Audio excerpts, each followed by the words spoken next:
But my issue with this Go ahead. is I kind of look at things from the business. So like when you said like you thought firing people was the best remedy, I thought so too.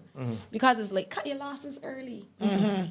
Sending home would have made more sense, and then they should have Back put then. in. Yeah, Back then, You would have before we public had sector all of these reform. tax increases and Right. having to pay so much at the bottom line. Right. The best way to call it is just a deterioration, right? Right. Generally, So there's- my issue at the point we are at now, I see from your explanation of the NSRL, you know, I see that you said retail is the most thriving. Barbados is 80% consumption driven. That, we 80%. talk about this here. We did. We talk about this here right Consumer now. driven, man. The way how this economy works is by people spending money. So my thing Nothing more. about us Bajans, because I don't look to the government to solve my problems. My thing for us Bajans is to cut down with that.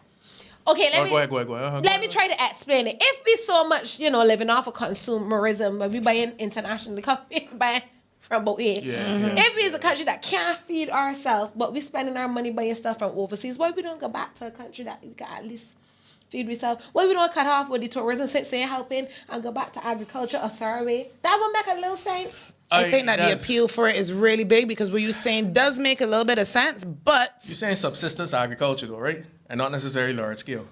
Subsistence mean everybody Yes. going to plant their own food? That's No, what you mean? I mean, well, it could be that. It could be that. That makes a little more sense than the other one, but that's Okay. another discussion for another thing. Not that I don't agree with you, because It again, will I help the can't see. situation a little bit.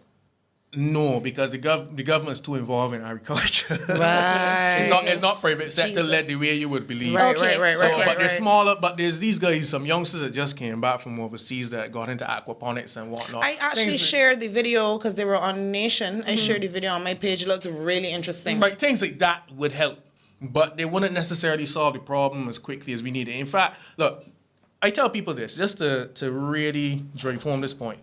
I tell people that an economy is a living organism. As much as this might seem weird, it's a living organism. Believe it or not, a living organism. They call it the law of large numbers. You know the effect in math, right? So the larger a group, the more likely the group would act like a single human being. There would be no real difference at all. It's a real phenomenon. It's one I use when I do public speaking. Everybody behaves as one person. They suspend personalities for a while. The key to being a great speaker is to suspend that for a much longer time. So you got to keep people interested. But that's Right. another story. But the law of large numbers really says, in terms of economic thought, that economy is really a person. So when an economy is sick, it takes a while to nurse it back to health. If you try to get it back to health too quickly, then you can have some unforeseen repercussions. In other words, the economy could behave in a way that you didn't even expect. Sporadic. So, very sporadic. So a good example would be if you say overnight, we done with tourism.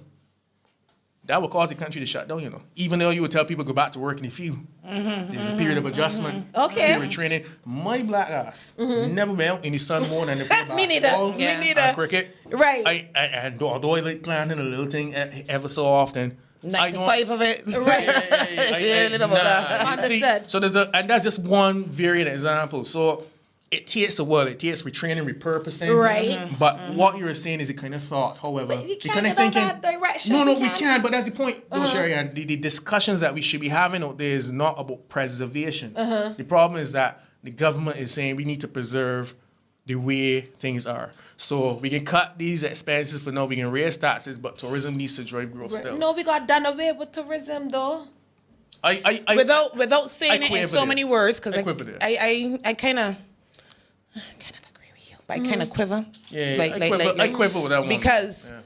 as much as I think that may be something that we can work towards, I don't think it has to be said. Something about saying that just feels so. We could done away with depending on tourism then. I guess so. I mean, about recycling. Is there any way that we can make money off waste? Because I think that that's an incentive that For a is retail not introduced to the public enough. How? We do not recycle. Okay, so you're saying households, or you're saying as an industry? Households. Or no, that would save a lot of money in terms of dumping and whatnot, because the government right now spends a lot of money. But trying give me a to- little sign for it, because we just established that we living in a land of consumerism. Right. And I got to pay too much already as it is as a business owner and as a citizen in this land because of all the different taxes that get imposed. Right. I want that when I started this habit of recycling, that somebody probably come in and collect when the month come or whatever, and cut my check for being such a good recycling person. And then now I could feel a little bit more comfortable when I go to the grocery stores. What I'm saying is that, is there an incentive? Is there something that can be an incentive to us, the consumer, and can also offset what needs to be offset with NSRL type thing? So you're going down the County McDowell model, which is talking about coping mechanisms.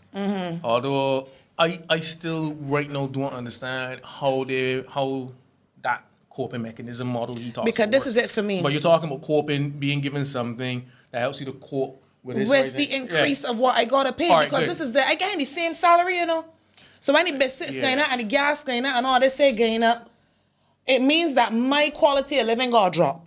If I accustomed buying a pack of biscuits that going 6, I might go and buy 3 now. So I don't want my quality of living to go down. I don't blame you, but what you extra things I recognize that we have to put in extra work. So I ain't saying that I just want to sit down here and live how I live in all the time and not do nothing. I agree that we as a people got to do something. But rather than just picking it out of my pocket every time I work, you can't tell me about something else I could do to help myself. That, outside of that being a coping mechanism, basically making it so that the government should be a sugar daddy at this point. And the reason Good dear. No, I said it for effect, right? Because the government really. The government like Dirty Harry right now, he really in a situation.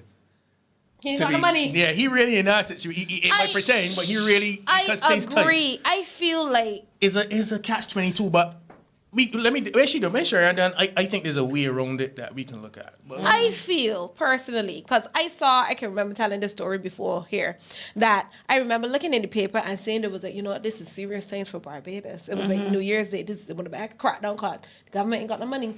Bajans feel like the government always gonna come to their rescue. Yeah, it's a habit that we need to really It is a horrible habit, and they touch on people who ain't giving anything to the society or the economy, but when at QEH, who paying for QEH? Everybody, QEH in dire straits. So I feel that us Bajans have to cut back and understand that when we cut back in our own way, we can help the economy. Tell me and that is probably more so the approach. Now, recycling is novel. It helps in terms of lowering disposal. It helps in terms of lowering the cost that government would have to pay the busy, but busy got people that he got to feed to.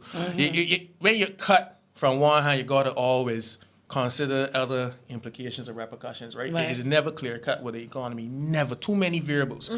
But something like this is a general issue that has more benefit than cost. So, for instance, if more Bajans understand that the government is a facilitator, not necessarily a sugar daddy, then already the government could save money. They would, if Bajans, if they had the facilities or the means to pay their VAT on time, although I know part of that is the government fault too. Right, but if they had the means or the willingness to pay their VAT on time, knowing that the benefits could redound to them later on, that is, the government has money, they can hire people come and spend it back with you, right? Then it could work, but the problem is, of course, there's a lack of trust between the private sector and government. So most of these fellas would choose to pay salaries over paying the VAT sometimes, right? So really and truly, this thing gotta be, and I sorry to sound real highfalutin at this point, but it comes down now literally to building trust. It's something as simple as that. It's like a relationship that was torn